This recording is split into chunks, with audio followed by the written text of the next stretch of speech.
اب دیکھو یہود نے بڑی ایمانداری سے بزنس کیا کہ ہم ایسی پروڈکٹ مارکیٹ میں بیچیں گے جو ایک نمبر ہوگی, اور بہت ساری سازشیں بھی کی, ایسی ایسی سازشیں ہوئی ہیں. انہوں نے دیکھا کہ جو مسلمان کمپنی بہت زیادہ آگے بڑھ رہی ہے نا, آپ کو یاد ہے پولکا کمپنی, ایک پولکا کے ہم آئس کریم میں کھایا کرتے تھے بچپن میں, عیدی ملتی تھی. ایسی بڑی بڑی کمپنیوں کو جب دیکھا نا ترقی کر رہی ہیں, منہ مانگی قیمت دے کے خرید کے بند کر دیا کہ ایک دفعہ انویسٹ کر دو, اچھا خاصا لگا دو پیسہ, لیکن ان کو آگے نہیں بڑھنے دو. اس کا نتیجہ یہ نکلا کہ دنیا غلام بنتی چلی گئی. اکنامکلی کس کی غلام بن گئی؟ آج امریکہ اسرائیل کو غلط کہہ کے بھی کس کا ساتھ دیتا ہے؟ مجھے یاد ہے چند سال پہلے امریکی صدر نے بیان دیا تھا اسرائیل نے یہ غلط کیا ہے, یونائٹڈ نیشن کے لا کی پابندی نہیں کی ہے, لیکن ہم پھر بھی کس کے ساتھ ہیں؟ پورے الفاظ بتا رہا ہوں میں, پھر بھی ہم کس کے ساتھ ہیں؟ مانتے ہوئے. اس کو پتا ہے, وہ اس کی مثال وہ 50-50 میں ایک آیا کرتا تھا نا, 50-50 میں کلپ وائرل ہوا ہے کہ کمنٹری ہو رہی ہے کہ سلیم اللہ بہت اچھا کھیل رہا ہے اور کلیم اللہ تو کھیل ہی نہیں رہا. اب لوگ جو کمنٹری کرنے والا ہے اس سے کہہ رہے ہیں بھائی یا تو کھیل ہی نہیں رہا, وہ جو تماشائی تھے وہ چھوڑ کے جانے لگے تو غلط کمنٹری کر رہا ہے. اس نے کہا تم جہنم میں چلے جاؤ لیکن کھیل یہی صحیح رہا ہے, بھلے تم جاؤ. وہ انہوں نے کہا ہم گھر جا رہے ہیں, انہوں نے کہا تم گھر نہیں, تم جہنم میں جاؤ, لیکن یہی سلیم اللہ بہترین کھیل رہا ہے. پھر دکھایا کہ پیچھے بندوق رکھی ہوئی ہے کسی نے. تو اس وقت امریکہ کو گچی سے کس نے پکڑا ہوا ہے؟ طاقت امریکہ کے پاس زیادہ ہے, سازشیں کس کے پاس زیادہ ہیں؟ اسرائیل کے پاس ہے. معیشت پہ ایسا قبضہ کیا ہوا ہے, گچی سے پکڑا ہوا ہے کہ ہلنا نہیں. 2 سازشیں انہوں نے کی ہیں. نمبر 1, تجارت اپنے کنٹرول میں لو. قرآن کہتا ہے وَأَخْذِهِمُ الرِّبَا وَقَدْ نُهُوا عَنْهُ, اللہ نے ان پر سود لینے پر پابندی لگائی تھی. انہوں نے دنیا کو سود کے نظام میں لپیٹ دیا. پوری دنیا کی دولت مرتکز ہو کے کس کے پاس آنے لگی؟ یہودیوں کے پاس.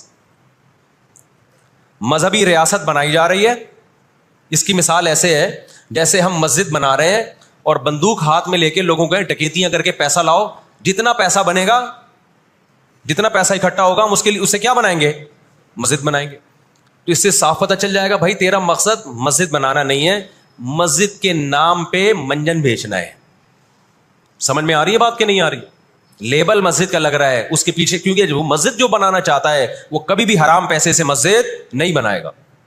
تورات میں آج تک سود کی حرمت موجود ہے.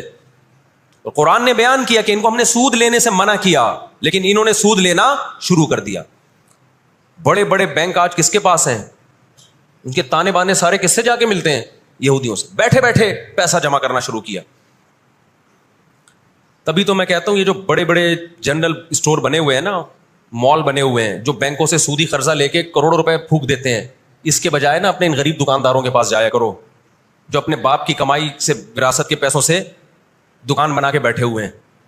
یہ جو سودی نظام ہے نا, سودی نظام, اس سے دنیا کی دولت مرتکز ہو کے چند ہاتھوں میں جاتی ہے. پھر وہ چند ہاتھ ہی آپ کے باپ بن کے بیٹھتے ہیں دنیا میں. جب سے یہ بڑے بڑے اسٹورز بننا شروع ہوئے ہیں, مال بننا شروع ہوئے ہیں, یہ چھوٹے موٹے دکانداروں کی جو حلال کی آمدن تھی, ان کی جو بینکوں سے قرضے نہیں تھے, جو دادے پردادے سے محنت کر کے آ رہے تھے اور اب اتنا جمع کیا کہ ایک دکان بنا لیں, وہ سارے ایک طرف رہ گئے. اور ایک سرمایہ دار اٹھتا ہے بینکوں سے اربوں روپے کا قرضہ لے کے ایک بہت بڑی بلڈنگ بنا دیتا ہے اور بیٹھ کے نوٹ چھاپتا ہے. وہ یہ کون سا ان کی خون پسینے کی کمائی ہوتی ہے؟ تو اس عذاب میں دنیا کو کس نے دھکیلا؟ سودی نظام میں. بولو, یہودی نے دھکیلا ہے. ان کے شاطر دماغ نے کام کیا کہ پوری دنیا کی معیشت کس کے کنٹرول میں لے کر آؤ؟ اپنے کنٹرول میں. آج اگر حاجی, ہم یہاں سے حج کرنے جاتے ہیں نا, میں نے ایک دفعہ سعودی عرب میں کسی سے پوچھا کہ یہودیوں کو یہ کھٹکتا نہیں ہے, اتنے لاکھ لوگ آ رہے ہیں, 40 لاکھ 50 لاکھ لوگ حج کر کے جا رہے ہیں, ان کو کھٹکتا نہیں ہوگا اتنی اللہ نے مسلمانوں کو عزت دی؟ انہوں نے کہا ان کو نہیں کھٹکتا, یہ چاہتے ہیں کہ 40 لاکھ کے بجائے 80 لاکھ لوگ حج کیا کریں. وجہ اس کی ہے کہ وہاں سارا مال ان کی کمپنیوں کا بکتا ہے. میں سمجھا پا رہا ہوں اپنی بات؟ ساری پروڈکٹ کس کی بکتی ہیں؟ منجن انہی کا بک رہا ہے وہاں بھی. تو چاہتے ہیں 40 لاکھ کے بجائے کتنے لاکھ حج کیا کریں؟ 80 لاکھ حج کیا کریں. اللہ میاں نے حج کا جہاں تذکرہ کیا نا, وہاں تجارت کا بھی تذکرہ کیا ہے. لیس علیکم جناح ان تبتغوا فضلا من ربکم. مسلمان جب حج کرنے جاتے تھے تو تجارت بھی کرتے تھے, کیونکہ پوری دنیا سے مسلمان آ رہے ہیں, ایک ملک میں ایک چیز سستی ہے, دوسرے ملک میں وہ مہنگی ہے, تو اس ملک والا یہ سستی چیز لے گیا, یہ والا یہ سستی چیز لے گیا, دونوں پارٹیوں کو پیسہ مل رہا ہے, حج بھی ہو رہا ہے, پیسہ بھی مل رہا ہے. صحابہ کو خیال آیا کہ یہ تو ہم حج کرنے جا رہے ہیں, اس میں ہم بزنس بھی اگر کرتے ہیں تو ہمارے تو حج کا اجر ضائع ہو جائے گا. اللہ نے فرمایا نا نا نا نا نا, اگر تم حج کے ساتھ تجارت بھی کرو گے, تجارت کا فائدہ بھی ملے گا اور حج کا بھی پورا پورا ثواب ملے گا تمہیں. کیوں؟ اللہ چاہتے تھے کہ حج کے ذریعے معیشت بھی مسلمانوں کی مضبوط ہو. اللہ تھوڑی مسلمانوں کو کمزور دیکھنا چاہتے ہیں. آج حج مسلمان کر رہا ہے, گناہ بھی معاف کروا کے آ رہا ہے, فائدہ کس کو ہو رہا ہے؟ یہودی کو ہو رہا ہے. میں نے وہاں سعودی عرب میں کسی بڑے سے پوچھا, میں نے کہا یار آپ مسلمانوں کی پروڈکٹ یہاں کیوں نہیں بیچتے؟ انہوں نے کہا ایک دفعہ ہم نے پاکستان سے مرغی منگوائی تھی, چکن پاکستان سے منگوائی تھی تاکہ بلا شک و شبہ حلال ہو, ان سب کو پتا ہو کہ حلال ہے. ایک دفعہ بھیجی, اس کے بعد 2 نمبری کی ان لوگوں نے, تو سعودیہ نے بین کر دیا. آپ کے جتنے مسالے ہیں نا, میں نام نہیں لے رہا کمپنیوں کے, ایک ایک کا نام لے کے بتاتا. میں ابھی مسقط ایک ہفتہ رہا ہوں, میں نے وہاں دبا کے بد پرہیزی کی ہے, لڈو بھی کھائے, مٹھائیاں بھی کھائیں, بریانیاں بھی پھوڑی, ایک دفعہ پیٹ خراب نہیں ہوا. جرمنی گیا, پھوڑ پھاڑ کے آیا, پیٹ خراب نہیں ہوا. سعودی عرب گیا, پھوڑ پھاڑ کے آیا, پیٹ خراب نہیں ہوا. یہاں آیا ہوں, کھچڑی کھا کے پیٹ خراب ہو جاتا ہے. پتہ نہیں کیا کھلا رہے ہیں یار ہمیں. مسقط میں نے پوچھا یار یہاں پیٹ نہیں خراب ہو رہا؟ انہوں نے کہا یہاں آپ کے مسالوں پر پابندی ہے, پاکستان سے مسالوں پر یہاں کیا ہے؟ پابندی ہے, اس لیے پیٹ خراب نہیں ہو رہا. جرمنی میں مجھے وہاں لوگوں نے بتایا کہ جرمنی میں پاکستانی مسالوں پر کیا ہے؟ پابندی ہے, اس لیے پیٹ خراب نہیں ہو رہا. جہاں پاکستان سے مسالہ جائے گا لوگوں کے پیٹوں کی ایسی کی تیسی کر دے گا وہ. یہ ہے بزنس, سمجھ رہے ہو؟ پھر کچھ مسالے آ رہے ہیں وہاں پہ, لیکن ان میں وہ ٹیسٹ نہیں ہے جو یہاں ہے. وجہ کیا ہے کہ یہاں جو کیمیکل ڈل رہا ہے نا ٹیسٹ کے لیے, وہ کیمیکل کے بغیر جا رہے ہیں, پھر وہ ایکسپورٹ ہو رہے ہیں, اس لیے اس میں وہ ٹیسٹ نہیں ہے, لیکن صحت نہیں خراب کر رہے. یہاں فوکس کیا جا رہا ہے ٹیسٹ کو, صحت گئی تیل لینے, اور آپ اور میں کھا رہے ہیں الحمدللہ, آتے ہی پیٹ خراب ہو گیا. خیر, آج یہودی کیا کہتے ہیں کہ بیت المقدس ہمارا ہے, ہمارے پیغمبر موسیٰ علیہ السلام, ابراہیم علیہ السلام, یعقوب علیہ السلام, اسحاق علیہ السلام, یہ تو سارے ہمارے پیغمبر ہیں, یہ سارے ہمارے پیغمبر ہیں, تو یہ ہمارا قبلہ ہے. یہ قرآن کیا کہتا ہے؟ آپ سورہ بنی اسرائیل اٹھائیں.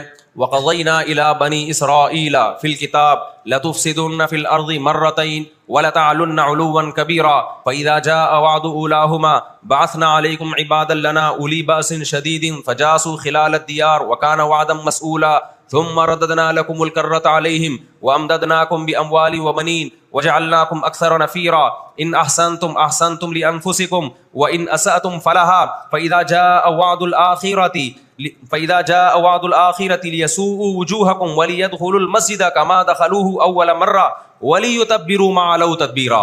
اللہ کہتے ہیں ہم نے تمہیں 2 چانس دیے بیت المقدس میں, 2 چانس, 2 دفعہ ہم نے تمہیں بیت المقدس پہ غلبہ عطا کیا, لیکن جب تم نے بدعمالی کی, تم اپنی تاریخ اٹھا کے دیکھو, 2 دفعہ تمہاری بیت المقدس میں دھنائی ہوئی ہے, 2 دفعہ تمہاری پٹائی ہوئی ہے بیت المقدس میں, اور وہ تمہاری بدعمالیوں کی وجہ سے ہوئی ہے.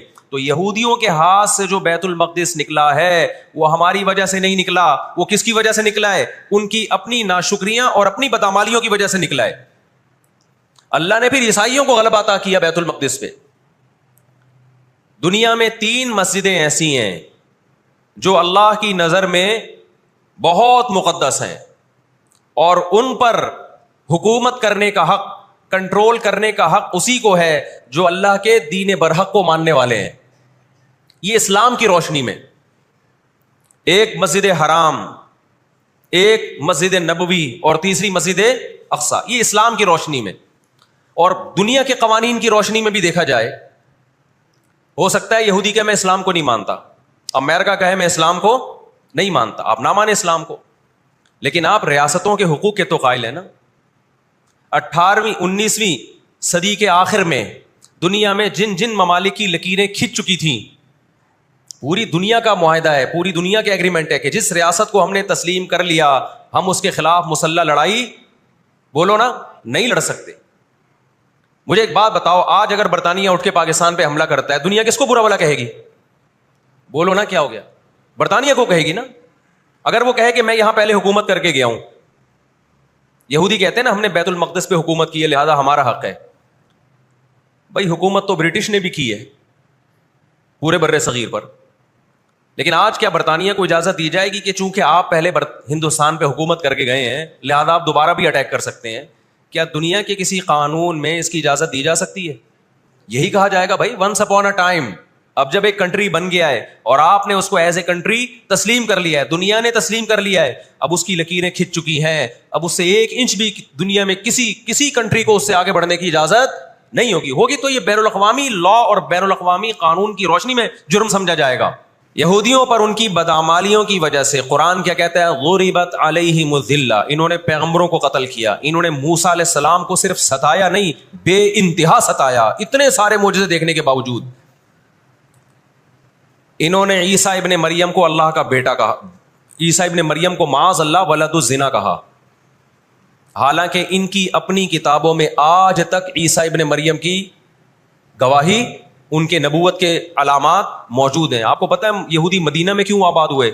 آخری نبی کے انتظار کے لیے,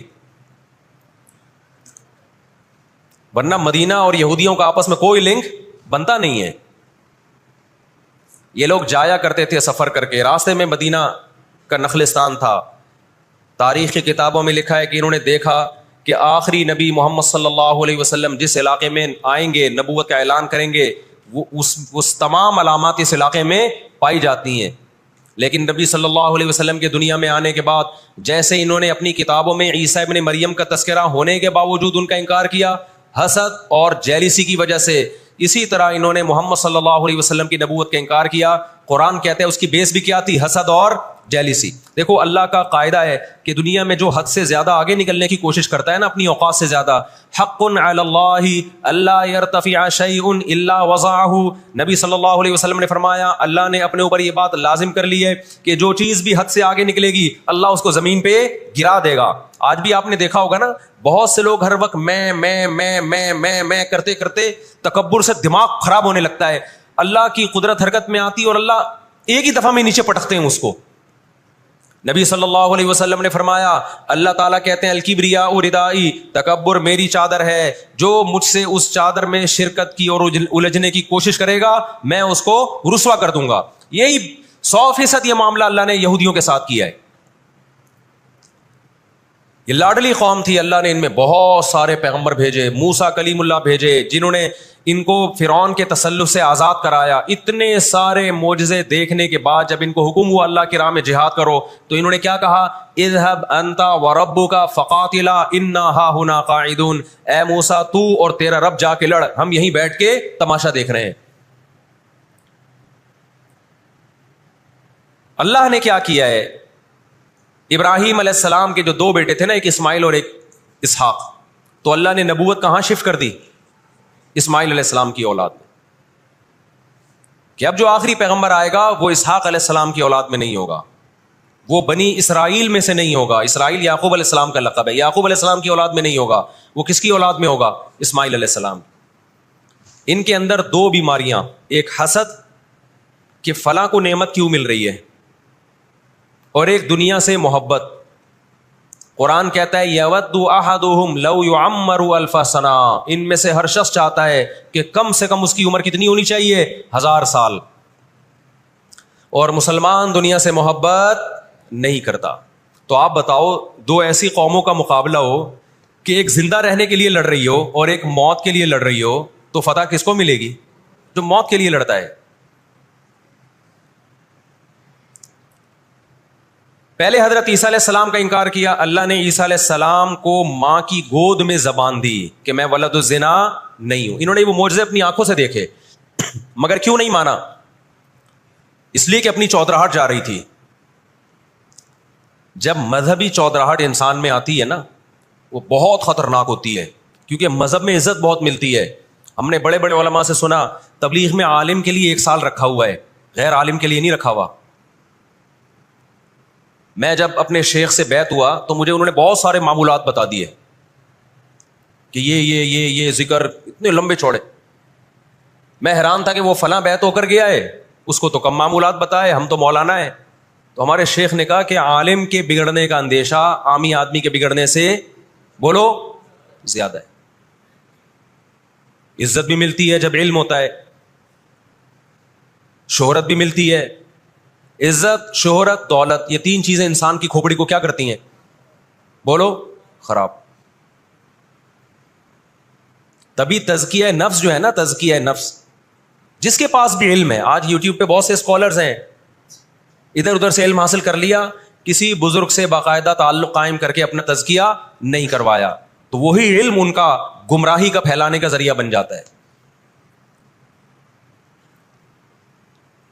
قرآن کیا کہتا ہے؟ ان لوگوں میں انا پیدا ہو گئی، ہم نے ان کو علم، یہودیوں کو علم پر بھی دنیا کا علم بھی دیا، دین کا علم بھی دیا، اور داؤد اور سلیمان علیہ السلام کے ذریعے دنیا میں ان کی خلافتیں قائم ہوئی. تو بجائے اللہ کے شکر گزار بننے کے، تکبر سے کھوپڑی آؤٹ ہونا بولو شروع. اللہ سے کوئی نہیں لڑ سکتا. جب تکبر آئے گا آپ کے اندر، بجائے اس کے کہ آپ اللہ کا شکر ادا کرو. بہت بڑے حصے پر یہودیوں نے حکومت کی ہے. ایسے ایسے پیغمبر اللہ نے یہودیوں کو دیے جو نہ عیسائیوں کے حصے میں آئے نہ مسلمانوں کے حصے، یعنی کثرت کے اعتبار سے اتنے زیادہ. ہمیں اللہ نے سید الانبیاء دیے محمد صلی اللہ علیہ وسلم، ہم پر سب سے زیادہ احسان ہے. لیکن کثرت کو دیکھا جائے تو جتنے کثرت سے پیغمبر یہودیوں کے پاس آئے، اتنی کثرت سے پیغمبر کسی اور قوم کے پاس نہیں آئے. پھر اللہ نے داؤد اور سلیمان علیہ السلام کے ذریعے ان کو بڑی بڑی حکومتیں دیں، بیت المقدس ان کا مرکز بنا. لیکن اللہ کا شکر گزار بننے کے بجائے تکبر سے کھوپڑی آؤٹ ہونا شروع ہو گئی. اللہ نے ان سے نظام حکومت لے کے کس کے حوالے کر دیا؟ بیت المقدس کا عیسائیوں کے حوالے کر دیا. عیسائی بہت تھوڑے تھے، لیکن اللہ نے ان تھوڑوں کو ان طاقتوروں سے لڑوایا اور اللہ نے ان کو مغلوب کیا. ان کے ہاتھ سے بیت المقدس نکلا اور اس کے بعد سے اب تک ان کے ہاتھ میں بیت المقدس نہیں آیا. مسلمانوں کے پاس آ گیا، ان کو نہیں دیا اللہ نے. اب بھی دنیا کو اگر ہوش نہیں آتا اور کفر کی حقیقت سمجھ میں نہیں آتی ہے، ہمارے لبرل اور سیکولر طبقے کو جو صبح و شام ان کے گن گاتے ہیں، تو پھر آپ کو اس کا اللہ کے سامنے حساب دینا پڑے گا. جہاں مسلمان کا خون بہے گا دنیا منہ پہ ٹیپ لگا لیتی ہے. جہاں کوئی ایک غیر مسلم، ہماری نظر میں مسلمان کا خون بہے یا غیر مسلم کا، ہم فرق نہیں کرتے. کسی پہ بھی ظلم ہوگا ہم آواز اٹھائیں گے. لیکن دنیا یہ فرق کرتی ہے، لیبل یہ لگاتی ہے کہ انسانیت پہلے، مذہب بعد میں. لیکن ان کا ایٹیٹیوڈ بتاتا ہے کہ ان کی نظر میں مذہب پہلے ہے، انسانیت بعد میں ہے. دنیا میں سب سے سستا خون مسلمان کا ہو گیا ہے. آج دنیا میں بہت سے لوگ کہتے ہیں یہ عرب کنٹریز کیوں نہیں کر رہے. بھائی عرب ممالک 3 بڑی جنگیں لڑ چکے ہیں. یہ جو لوگ الزام لگاتے ہیں نا کہ عرب چپ کر کے بیٹھے ہوئے ہیں، مصر کیوں نہیں کر رہا. مصر کی سرحد ملتی ہے اسرائیل سے، شام کی سرحد ملتی ہے، اردن اور لبنان کی سرحد ملتی ہے. یہ سارے ملک 3 بڑی جنگیں لڑ چکے ہیں اسرائیل کے خلاف. لیکن فتح کس کو ہوئی ہے؟ اسرائیل کو. کیوں؟ اس کے پیچھے کون تھا؟ اس کے پیچھے امریکہ تھا. تو آپ اپنے ملکوں کو برا بلا کہہ کے اس سے کچھ بھی حاصل ہونے والا نہیں ہے. اس سے ان کا وجود بھی ختم ہو جائے گا. 3 بڑی جنگیں ہو چکی ہیں. تمام عرب کنٹریز مل کے اسرائیل پہ حملہ کرتے ہیں. لیکن اس کے نتیجے میں نقصان کیا ہوا؟ یونائٹڈ نیشن نے جو لکیر کھینچی تھی نا یہودیوں کے لیے، یہودی اس لکیر کو کراس کر کے آگے بڑھ گیا اور 80% فلسطین پہ یہودی نے قبضہ کر لیا. اور یہ غزہ کی پٹی جو آج ہے اور جس کو ویسٹ بینک کہا جاتا ہے، اس غزہ کی پٹی پہ مصر کا قبضہ ہو گیا جو ایسٹ میں ہے، اور ویسٹ بینک پہ اردن کا قبضہ ہو گیا. 20% علاقہ میں سے آدھا اردن کے پاس اور آدھے سے کچھ کم مصر کے پاس چلا گیا. باقی 80% کس کے پاس آ گیا؟ اسرائیل کے پاس. یہ میں ان لوگوں کو بتا رہا ہوں جو ہر وقت اسلامی حکومتیں جو رہی صحیح رہ گئی ہیں نا، ہر وقت ان کو برا بلا کہتے رہتے ہیں یہ کچھ نہیں کر رہے، یہ عرب کچھ نہیں کر رہے. یہ 3 جنگیں لڑ چکے ہیں. جب تک تمہارا باپ پیچھے کھڑا ہوا ہے نا امریکہ، اس وقت تک یہ مسئلہ حل نہیں ہو سکتا. عراق میں جو بھوک سے بچوں کو مارا ہے وہ کس نے مارا ہے؟ مسلمانوں نے مارا ہے یا ان 27 اتحادیوں نے مارا ہے؟ وہ عراق اب تک اپنے پاؤں پہ کھڑا نہیں ہو پایا ہے. اس تباہی کا جو سینکڑوں بچے یونائٹڈ نیشن کی رپورٹ کے مطابق عراق میں بھوک سے مرے ہیں، ان کا ذمہ دار سعودی عرب ہے، پاکستان ہے، یا وہ 27 اتحادی ممالک ہیں جو سارے غیر مسلم کنٹریز ہیں جنہوں نے 27 ملکوں نے مل کے عراق پہ حملہ کیا تھا اور جھوٹا الزام لگایا کہ ان کے پاس کیمیکل ہتھیار ہے. جنرل مشرف کی بہت ساری باتیں جن سے ہم متفق نہیں، کچھ باتیں بڑی خاندانی کر گیا وہ، کچھ غلط لوگ بھی صحیح باتیں کر جاتے ہیں نا. جنرل پرویز مشرف مرحوم کی پالیسیاں، ان پالیسیوں نے پاکستان کو فائدے کے بجائے نقصان پہنچایا. کچھ باتیں بڑی خاندانی کر گیا جنرل مشرف. جب امریکہ نے دباؤ ڈالا نا کہ آپ اڈے دو اور ہم نے افغانستان پہ حملہ کرنا ہے، جنرل مشرف کی چاہت نہیں تھی اڈے دینا. کس کی چاہت ہوگی کہ ہم اپنے ملک میں کسی آرمی کو گھسنے دیں؟ مشرف نے ایک بات کہی، اس وقت میں نے براہ راست وہ تقریر سنی کہ یہ دنیا ڈنڈے کی زبان سمجھتی ہے، جس کے پاس ڈنڈا ہے اس کی بات